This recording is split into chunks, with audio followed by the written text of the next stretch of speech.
Now, where are you from? Winston Salem, North Carolina, by Greensboro. Still living there? Yeah, absolutely. And you said by Greensboro. So somebody watching this that might not be familiar with Winston-Salem, how far is that from Greensboro? I would say about 35 minutes. You got Winston-Salem State in Winston, and then you got A&T in Greensboro. So when a lot of the homecomings come down, if they can kind of keep that in mind, a lot of people come to North Carolina for that. It's a big college town. Yep. Yep. What about Charlotte? Let's say they've never heard of Greensboro or Winston-Salem, but they know Charlotte, North Carolina. How far are you from Charlotte? Probably about maybe 45 minutes from Charlotte. Shouldn't take too long, depending on how you're driving. Mm. Now, is it a certain part of Winston that you rep? We don't really get into the size. I'm from everywhere. I grind everywhere. I'm good everywhere. I network everywhere. I got relationships everywhere. So just everywhere, straightforward. Now, growing up in Winston-Salem, what was that like for you? Can you paint the picture for us? Honestly, it was real good. I really had a good childhood. My mama was a single parent, so she allowed me to see struggle, but yet confidence, building, consistency, working, ethics. With that, it just showed me, built me, allowed me to grow. I had 3 sisters, 1 brother. One of my sisters got murdered. That's the only thing bad about my childhood. She got murdered by a husband in 2002. He killed her, laid out by the lake. She was found a month later, decomposed, closed casket funeral. But we stayed strong because everything happened for a reason. So other than that, my childhood is good and I can't complain. If my mama didn't have it, we ain't notice it. And as far as my daddy, didn't know him too much, but he tried to come around after some things was happening as far as me really working in my city and just working with a lot of people in the community that knew me that might have known him. But no bad blood with him, just don't really risk for a relationship because everything happened for a reason. So, but a great childhood other than those things that I mentioned. You said your sister was murdered by her husband. Yeah. So I assume that he's been found guilty and put away? Yeah, he's doing life. Doing life. Yeah. How did you find out about the news of your sister's death? Well, it was Mother's Day, and she hadn't called or anything like that. And we used to joke about certain things, like the way he was so abusive or just verbally abusive. And we'd be like, you got to be careful with him. He's going to put you in a bag and send you up the river. But it was a joke because we from the country and things like that. But now, after knowing what I know, you have to be very careful on your choice of words and how you say it. But she ended up missing. My mother called police for Mother's Day. She didn't call for Mother's Day. They went on a look for him. They did find him, and at this time he had blood in his trunk. He had told them that it was maybe he had went fishing prior, and it was like fish blood or some kind of bait that was in the trunk. They let him go. It still didn't seem right to us, so my mom contacted, did a little bit more research. They got him back and did some more re-questioning, sampled the blood, found out it was hers, it was a match, and from there they arrested him. Mm. Yeah. So that was the worst Mother's Day ever. Right, yeah, that was so crazy. My mom, she's so strong, I don't know how, like, I didn't even see a breakdown on that, even though I know she's hurting and she's moved on and she's allowed it and accepted within the universe and just God's will. But, you know, stuff like that is what keeps me too, because this music, no matter what happens, you got to know what you're moving forward for and the intentions that come from it and just God's plan on just what's going to happen is going to happen. You were close to your sister? Yeah, for the most part, I was the youngest, so, you know, with both of my sisters, they're older than me, so a lot of things that they were doing adult-wise, I didn't really understand, or like making me take naps. I would pay them not to take a nap, take my whole allowance to give them to keep me up, so stuff like that. So I guess the age difference made a difference, but overall, she was a good sister, yeah. But the abusive relationship was known between her and her husband? Discreetly known, yes. I think it started off with a first relationship that she had. She was 17, the guy might have been 23. My mom didn't want her to date. She still did it. She ran away from home. She ended up pretty much being with him. And I think that was the start of the acceptance of her allowing to be loved in a physical form. Mm. And when they broke up, I think that she secretly allowed that spirit to Tana, you know, and Hana, and she just kept attracting that energy and attracted that last one, and that's what happened. I hear when it comes to like domestic violence, domestic abuse, you know, verbal, physical, those are hard relationships. I mean, somebody on the outside of the relationship can easily see, hey, you're in a toxic relationship. Why are you in this? You clearly need to be out. Right. But that person just will stay stuck, that's involved in that relationship, will just stay stuck like a magnet and be locked in. And it's very hard for those type of people to break away from that. Did you guys, I mean, even though you said it was discreetly known, the people that discreetly knew about it, did they try to get this? Yeah, absolutely. Try to get her out of this relationship, that sort of thing? Yeah, I think that it's so crazy because when your mom tells you live and you learn, so it was on my mind on a heavy, constant basis, like after she was hurt, because it was asphyxia for the cause of death. So if it was strangled, whether he strangled her in the sleep or whether he strangled her on a fight, or, you know, when he took her downstairs, he left her downstairs, then he dragged her to the car. But, you know, if she was dead then dead body weight, and she was big. She was tall. She was probably 5'9", maybe 160 pounds. So dead weight. So he had some help putting into the car.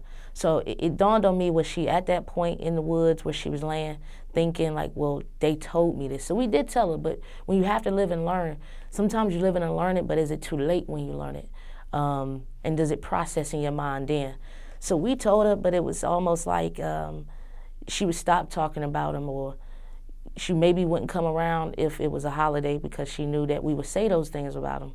So she was very aware of it, but I think she chose to assess the situation how she chose to and keep it maybe more secretly within herself and not really speaking to anybody, because I think she at that point didn't have nobody to talk to, because people would have called her dumb, stupid, and you need to leave. And sometimes you have to really realize is that it's not that simple, and you just have to be that listening party to give them advice, whether they want to hear it or agree with it, or just giving them somebody that can accept it even though it's not right or wrong. I think she needed that accepting ear, and, you know, maybe that wasn't available.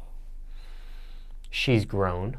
Absolutely. She's older than you, obviously, so it's, you know, can't really tell a grown person too much. Yeah. They make their own decisions and do their own thing, even though if everybody else sees it's the wrong path or the wrong choice and that sort of thing. But, you know, looking back, just hindsight 2020, do you think there was any way she could have gotten out of it? Do you ever think like, I could have done this? I mean, not saying that you're guilty or for doing something or not doing something, but was there ever a point you look back like, man, we could have really helped her get out of this if we took it more serious, or I don't know. I'm just curious.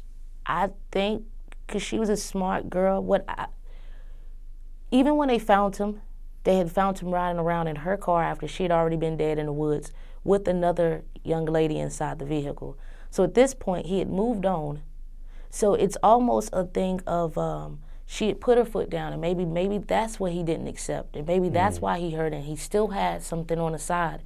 So it's almost like he wanted his cake to eat it too. So he wasn't allowing her to leave. He was more or less wanting to control her and keep her, regardless of whether she woke up and saw the true vision of needing to escape or get away, or for them not to even be in a healthy relationship, and maybe just say this isn't working out, but we need to move forward, and maybe that was his control. She maybe put her foot down and he didn't like it, but clearly for him to have another woman in her vehicle, he could have easily moved on. It's just I think maybe the control issue of it, and him not wanting her to be with anybody other than him, or to even live in any other ways than without him. Maybe, I don't know. Very scary stuff. Right. Possession, possessiveness. Right. Yep. Now, somebody watching this, let's say they have a sister or a brother, I don't know, in a situation where it's an abusive situation, because this could happen to guys or girls, but, you know, we see a lot of this happening to women. But let's just say somebody's watching this and they have a loved one, that's sibling, that's going through something similar to what you saw, abusive relationship, verbal, physical, that sort of thing. What can you tell somebody as far as advice in a situation like that? Is there anything you could tell somebody in this type of situation, or is it when it comes to advice, it is what it is type of thing? I would say both, because their advice, they can get advice, but they've turned all of their friends, they've turned their support group away. So the advice isn't going to be the advice from the person that they want to hear it from. So I would just say staying aware, staying open to the angels that may come in disguise to kind of give you signs on certain people that you should be around, things that you should do or shouldn't. And even having just self-confidence, because once you have that self-confidence, then you won't allow anybody to have that kind of control, because I've even seen it in relationships, and I'm in a healthy relationships I've had. I'm single now, but I've seen it. People can control you by not wanting you to go places or talk to certain friends or do certain things. And no, it's not physical, but it becomes controlling mentally, time, everything, and that's stuff that you can't get back. So whether she passed in her life you can't get back, or whether you're in a toxic relationship where y'all aren't working and you're still allowing time to elapse and it's still not on one agreement, that too is, you know, hostage, detrimental, and just toxic for everybody. So just being in self-control and knowing when you're happy, and when you're not, you're not. Being active on your goals, what your purpose are, your timelines, and just moving forward. And if anything doesn't align within that, then it can't be healthy, it can't be godly, and it can't be right for you, for your, you know, direction.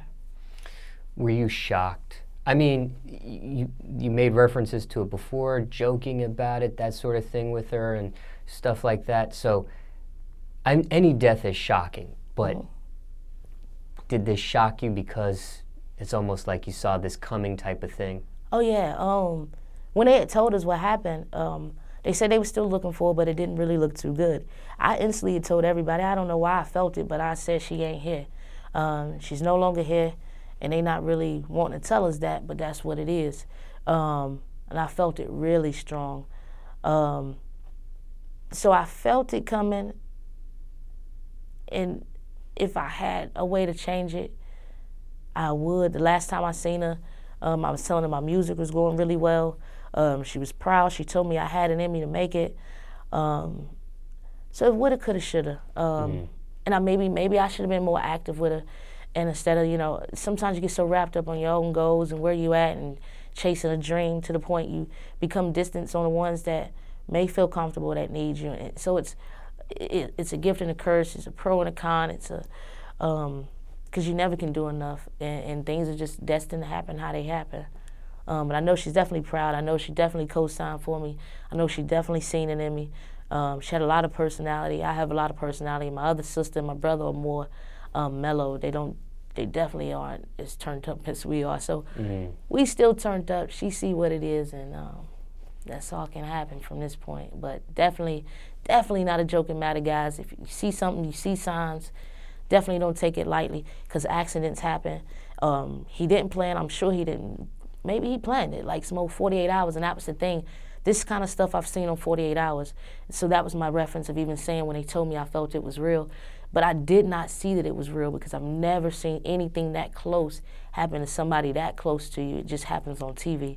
But to see that it can happen to somebody that you know, just shows you, one, the world is crazy. Two, people can't be trusted. Three, you have to be safe, careful, and just aware. What do you miss the most about your sister? The relationship, the time that can't be given back.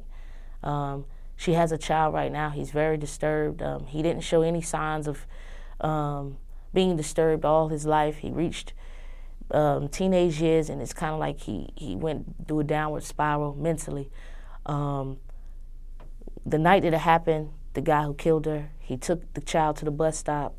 The guy went to school. My nephew went to school, came home from school, didn't even know his mom was murdered that morning. So it's just some sick stuff. So as this replays in the child's mind, after really realizing, yo, I was dropped off the night he killed my mom, he dropped me off to the school bus. I caught the school bus. I went to school a whole day and didn't even know she was gone, that disconnection. Came home, never saw her again, other than that night. Either she put him to bed or maybe that morning before she left and saw him. But it's just sick that he would even respect the child enough to still make sure the child went to school, but sick enough to do it and know that the child was there or had a mother to any of that. So it's just sick. Anybody that loses a mother, it's a bad thing. Absolutely. But when you lose it in the teenage years, that's a pivotal time for somebody when they need their mom. Absolutely. Not saying it would have been better if he was a grown-up kid, Right. you know, an adult or anything, but these are pretty pivotal years right here. Favorite memory of her? Just a character, personality. Her favorite thing to do was like Martin Jerome. When I say Jerome in the house, like she's so crazy. So the thing is just energy, just laughter, you know, living, and that's what she did. When people go through the death of a loved one like this, some people can turn cold, negative, become a savage, right? Mm-hmm. Others can look at a death of a loved one, and they turn it into some sort of positive. There's strength, there's motivation. How did you take something like this? I think the age that I found out, I was just starting my music, so it really hurt. It turned me into not trusting anybody. Then it turned me on that breakthrough where I had to really talk to God and figure out what I was even supposed to be doing, because purpose is so divine, but with limited time. So with that being said, it was kind of like, okay, time is ticking, life is too short. How can I use this to my advantage? So I started doing volunteer work at soup kitchens and doing events with the homeless. I started doing kid events and just making sure that other kids with no, father figures or even mother figures are supported. I have a school that I run in Greensboro, pretty much just to kind of devote to working with kids hands-on, teaching them music, teaching them business, teaching them structure, because her child is in that same situation where he was at an age where choices was made without his, acceptance, and who he has become was from choices that were made without his control. And just being a part of people's lives that desperately need you, and so it just turned me to be an activist into the community, an activist being aware, and just being needed and helpful where I can. Did this tragic event change the direction of your music at all? It did. My music was never negative anyway, because that's not who I am as a person. But it just showed me to be just more consciously aware of the words that I speak, the messages that I deliver, and the energy that I create. Somebody going through the death of a sibling, everybody can cope with that differently. There's different circumstances of how one dies. Any general advice you would tell somebody, maybe watching this, that's just endured the death of a sibling? Anything you would say to that person? I don't really think it's nothing that nobody can say that will make anything better, replace that person, or allow you to be okay with it. But just know, as long as you're praying, as long as you believe in just your destiny and purpose, everything happened for a reason. It doesn't seem cool right now and you don't figure out the answers, but just having that communication with them, as well as just the higher power on what you believe in, allow everything to align and just staying positive through it all, because something positive will be the outcome of it. Just don't know when, but you believing will allow it to come your way. How old were you when that happened? I was maybe 18. Yeah, 18. Now, was that your roughest moment growing up? Yeah. Yeah.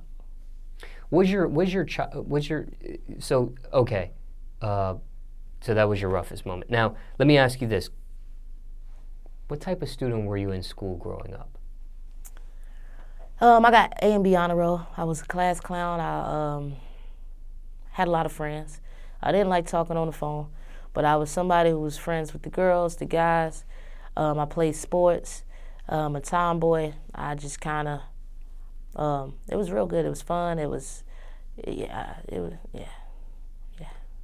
Did you rap when you were in school? Yeah, I played around with it. We used to freestyle, doing beats on the table, the lunch tables. I freestyle with them, do the beats, freestyle, harmonize a little bit with them while they were playing around. Just kind of create music during lunch. You were more into sports than music, though? Yeah, I would say so. Well, I was actually into both, but sports is what started it. Music became more of a hobby after. Were you good enough with the sports to maybe get a scholarship, an athletic scholarship? I was definitely good enough. What happened was that I had missed too many days. I missed too many days every month, pretty much. I got a crazy menstrual cycle, no homo. Crazy menstrual cycle, and it's been like this all my life. So every month, I would miss a maximum of maybe 2 to 4 days every month. even though I have the excuse because the doctors would write me an excuse and give me whatever, it was just after so many days being missed, it was just, even with A and B honor roll and me making up the work, they just wouldn't allow me to play the sport. So it just messed up everything. Right. With a doctor's note. With a doctor's note. An A and B honor roll. Yep. No. So I had to come up with a whole live plan B. Yeah. Is that even possible? Are they allowed to do that? Yeah, I guess so, shit, because I had to repeat that 12th grade, and that's when it happened. Yeah, the whole 12th grade. You had to repeat the 12th grade because of attendance? Yep. Yep. With a doctor's note? Yep, every time I had doctor's notes. That makes no sense to me. Doctor's notes and mother's permissions. So whether she took me to the doctor physically every time, or whether she knew that I wasn't able to go and she approved that I was able to stay home, it was covered every time, and still so many of those added up where they couldn't allow it. So you had to do 12th grade again? Yep. But you did graduate? Yeah, absolutely. That's unbelievable. Right. Especially since, from what I know of 12th grade for a lot of kids I know is, they barely have classes, especially if they, you know, did a lot of the, whatever point system it is on, you know, credits and that sort of thing with electives and your main subjects. Like, I think when I went to 12th grade, I think maybe I only had to do 2-3 classes out of the 6 classes you would normally do, or 7 classes you would normally do, because most of my credits took care of it. That's kind of surprising here. Last year, they tricked me. They make you do that over. And I missed some days, and even outside of that. And your grades were good. And they were good. Even with the days missing, and I didn't know they were allowed to do this. Yeah. Did your parents try to fight for this? Was there anything that could be done? No, like I said, it was my mom. Who she was wants the to only do one. another grade of school again? That's. Yeah, she was the only one active anyway, so it was almost. She didn't really give me an option of having to go to college, play sports. It was almost like when I graduated, I needed a job. So I don't really think she was affected by the attendances and not realizing that it was affecting the sports and what I could have actively been involved in. It was just more or less like, it is what it is kind of thing, which not a good or a bad thing, because I didn't even necessarily say I was going to be a pro softball player or basketball player. I just enjoyed playing them because I was a tomboy, but I was good at them. But still, regardless, you still had to do, look, when people usually have to repeat a grade, it's because their grades are terrible. Right. I've never heard of A and B honor roll. Maybe the attendance not so great, but with a doctor's note to back it up. Yep. That makes no sense. Yeah. It was A and B honor roll every time.